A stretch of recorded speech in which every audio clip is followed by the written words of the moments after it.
In a recent landmark hearing, one of Britain's most senior judges has vowed to expose family courts to publicity after decades of secrecy.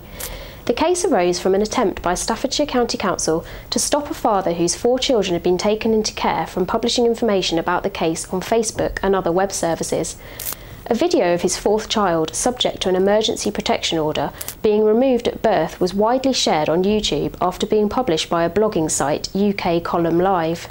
Staffordshire applied in June for a reporting restriction order called Contra Mundum, which means against the world at large, prohibiting the publication of information identifying the family, the local authority or any of its employees. The website UK Column Live, based in Plymouth, responded that reporting the council's actions is of immense public interest. Mumby granted an injunction preventing the publication of information identifying the child to last until the date of its 18th birthday, but warned local authorities that the courts should not be used to silence parents' grievances about care proceedings. The fear of criticism, however justified the fear may be, and however unjustified the criticism is, however, not of itself a justification for prior restraint by injunction of the kind being sought here, even if the criticism is expressed in vigorous, trenchant or outspoken terms, he said.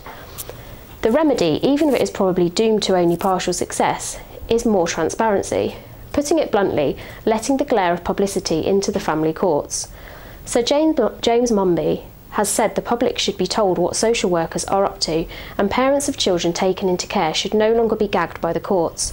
This particularly applies to care and adoption cases, which involve intrusion by the state, courts and local authorities.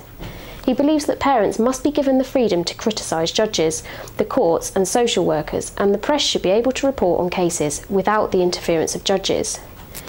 Historically, numerous cases have hidden the names of social workers, names of councils and other experts involved. The new proposals would reveal all information to the press except the names of the parents and the children in order to protect them from any harm publicity may bring. In the wake of the Leveson report, Sir James Mumby is placing more faith in the press. We agree that transparency must be a good thing in the legal system and broadly welcome the judgment.